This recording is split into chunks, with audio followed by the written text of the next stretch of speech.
Hey guys, it's History Behind the Warrior, and welcome to another Soul Calibur video. Now today we're going to be talking about the fan favorite Talim. Now unlike other individuals I've actually talked about in these videos, the Priestess of the Winds actually appears in the Soul Calibur series quite far down the line, Soul Calibur 2 to be exact. And although this may not be seen as late, she wasn't around during Soul Edge or the original Soul Calibur game, so she has missed out on quite a bit here. Now Talim originates from the Philippines, where she's the daughter of a shaman. You see, Talim grew up in a very small tribe that lived away from society. They were in touch with the spirit world, and thus seemingly had the ability to in fact control the wind, which is an ability that Talim picked up later in life. Now for the most part she lived a rather peaceful life, despite the tribe being caught in petty squabbles between the Spanish and Portuguese. It's only until Soul Edge came into her life that Talim realized how dangerous the world could be, as one day when she was minding her own business, an evil seed of Soul Edge shot up into the sky, and the evil that radiated from this would in fact send her into a coma-like state for a few days. Now a few years would pass by, and Talim at the age of 15 would be given a strange metal fragment that was said to be a vitality charm. But the second that Talim got her hands on this, she instantly recognized the energy that radiated from it. It was the same thing that sent her into a coma-like state a few years back. So she would consult her village elders about pursuing after this evil energy. Now despite them telling her no, Talim would proceed to travel across the globe so she could find these shards and sense where this evil was coming from. During her journey, she learned about the legend of Soul Edge and how it was a weapon destined for destruction. Now as she was traveling from continent to continent, she came across a very young boy who was in fact in possession of one of these shards, and he'd held on to it for so long that it had in fact made him sick. So Talim would try her best to in fact heal this young child. Now as she was doing this, she'd be approached by another individual pursuing Soul Edge,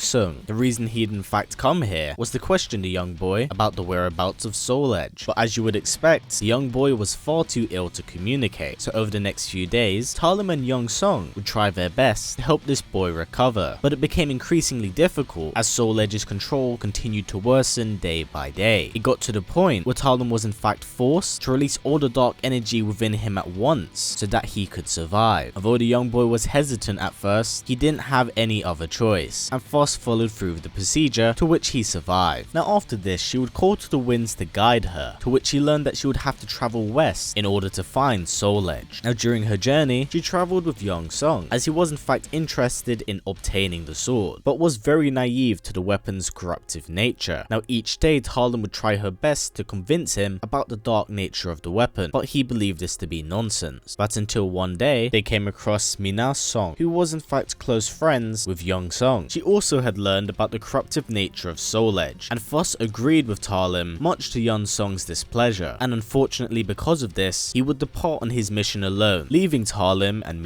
Song. Now eventually Talim came to a crossroads with Song, and thus continued on her journey alone as well. And when she arrived near Ostrheinsberg, she could sense that Soul Edge had in fact grown in power, and it was much stronger than what she'd in fact felt when she was a young child. She then called to the winds for guidance, but as the winds circled her, she could hear them screaming, which is something that she'd never felt before. So she knew here that this was a sign, but the end was drawing near, and that she would have to participate in the Battle of Ostrheinsberg so she could bring Soul Edge to an end. But unfortunately we don't actually get a proper conclusion here, as Talim in fact doesn't return in Soul Calibur 5, so her fate is somewhat left unknown, and we in fact don't hear her get mentioned at all during the story mode of Soul Calibur 5, which is quite weird since the game is supposed to introduce a new generation, and Talim would be about 32 at the time the game kind of starts. So it definitely does feel like a missed opportunity when she wasn't included in the game. But yeah, that's kind of it for Talim for now guys. Hopefully you've enjoyed this video and learned more about her as a character, as Talim is considered by many to be the most popular character in the series. Now down in the comments below, let me know what's your favourite thing about Talim, as it does seem like a lot of people like her for different reasons, some being her good-hearted nature, some being just her moveset alone, and some is in fact the waifu status that she somewhat carries, which is really kind of weird when you take into account that she's 15. But yeah, that's kind of it for now guys. Now down in the comments below, let me know which Soul Calibur character you'd like to hear me talk about next week. I know a lot of you are asking for Taki, but I'm saving her for when her inevitable Soul Calibur 6 trailer drops in the next month or so, if I'm being optimistic here. But in saying that, if you guys actually want to see the video that bad, I will actually make it. Anyway guys, before this video wraps up, if possible, let's try getting it to about 500 likes. It's a great way of supporting this channel, as YouTube's ad system is broken as hell. So by giving it a thumbs up, it helps out a ton. And if you'd like to go the extra step, we also have a Patreon set up. A link for that will be down in the description below. Anyway guys, as always, please comment, like, subscribe, and share this video with everyone you know. Please take care, and I'll see you all next time.